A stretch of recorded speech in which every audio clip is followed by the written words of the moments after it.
Hello everyone, myself Dr. Parth Goswami, and today I am going to make you familiar with the Omicron variant of SARS-CoV-2. So this Omicron variant is also known by the name B11529. It is a variant of SARS-CoV-2 COVID virus, and it causes the COVID-19 disease. It can cause a COVID-19 disease. And now friends, the World Health Organization first reported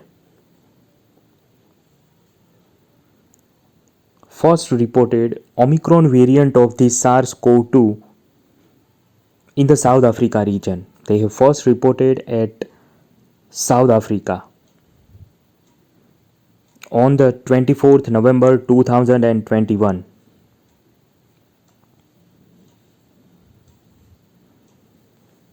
Right? Alright. Now why the name Omicron is given? So friends, it named it after the Omicron. World Health Organization named it after the Omicron, that is the 15th letter of Greek alphabet. It's a 15th letter in the Greek alphabet. That's why the name Omicron is given. And one important fact is that this particular Omicron variant is having a large number of mutations. There are many mutations identified in the Omicron variant. Some mutation affecting the spike protein of the virus as well.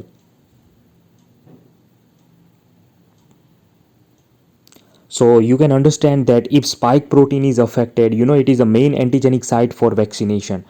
So vaccination might be ineffective in this variant.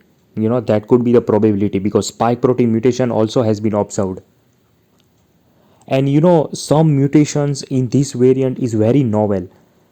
Very unique novel that can be known as an otapomorphy, right? This novel mutation is known as an otapomorphy. All right. Now, why it is a variant of concern? Why we are talking much about the Omicron variant nowadays? Because of the four reason. Because of the four property of concernness of Omicron variant. So the main four property is, the first one is high number of mutations has been found.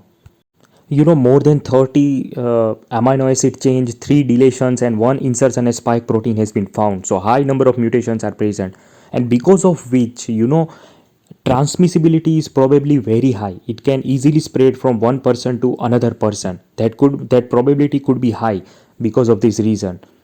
And this particular Omicron variant can evade our immune system evasion is present, and the vaccination is not effective, might be, because spike protein mutation has been observed, so vaccination might not be effective against this variant. And that's the reason, to slow down its spread, to stop its spread, many countries introduce a travel restriction. There are travel restriction in many countries. In the New York, it is declared as an emergency as well. All right. Now, which type of mutation has been observed? So, as we have discussed, there are many mutations that can be observed in this particular virus, including spike protein as well. So, the different component can be mutated. One is spike protein. Then mutation can be seen in ORF1. Then mutation can be seen in envelope protein. Mutation can be present in the membrane proteins. Mutation also observed in nucleocapsid protein.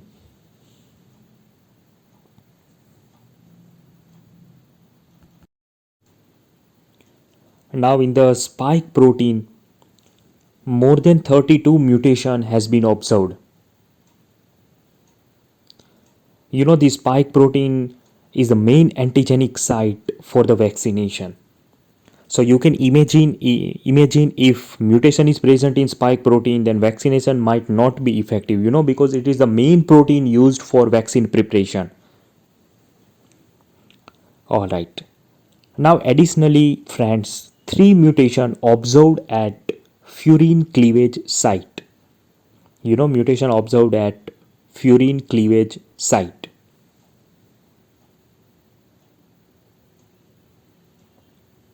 And because of this mutation in the furin cleavage site, probably the infectivity and the spread could be high of this new variant. All right. Now, symptom. What is the clinical presentation of this new variant? So, first of all, you have to remember that patient might be asymptomatic, like that of old variants of coronavirus. And there is no any unusual symptom observed with this particular variant. The first patient of this variant was very young. First patient was very young, and that first patient having only fatigue and pain, you know having the complaint of fatigue and pain. The first patient was only having fatigue and pain. There was no cough and there was no loss of taste. So that was not present. All right. And such variant patient can present with routine coronavirus symptom like that of fever, cough, difficult breathing, cold, sore throat, palpitation, runny nose, and in the most severe case, renal failure. So all that coronavirus symptom can be present, but more study need to be done to understand the symptoms in the detail, right? All right. Now preventive measures. How can you prevent the Omicron variant? So first of all, the prevention is similar to like that of coronavirus prevention. You have to wear mask, proper ventilation should be maintained, then avoid the close contact. Physical distance is must. That is the most effective way of prevention of this virus. Physical distance should be maintained. There should be frequent hand washing. The person should be encouraged to do a frequent hand washing after touching any surface.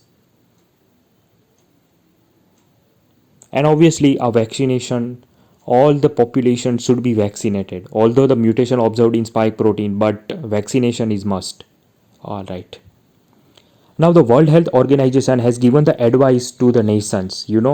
They advise that there should be increased surveillance to identify the variants of this virus. Every nation should increase the surveillance, right? And every nation should do a more genomic sequencing of the positive cases. So that the virus can be understand better. More genomic sequencing should be done so that complete structure and complete mutation study of this virus can be done.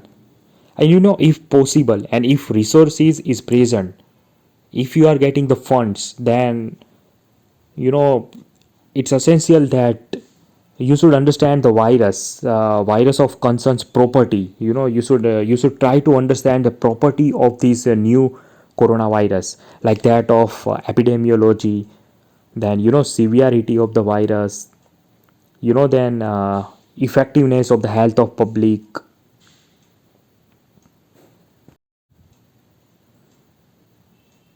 Diagnostic methods should be studied, antibody neutralization, all that characteristics should be studied in the detail. That's the WHO advice to the nations. So more study, in fact, I want to say that more study is needed. Such characteristics should be studied. So more study is needed. And friends, kindly remember that this is the educational video, right? And the diagnostic method is RT-PCR. That is the RT-PCR, right? Used for old coronavirus as well. Thanks for watching and hope it will make your fundamentals clear. Thank you very much. See you soon in the next video.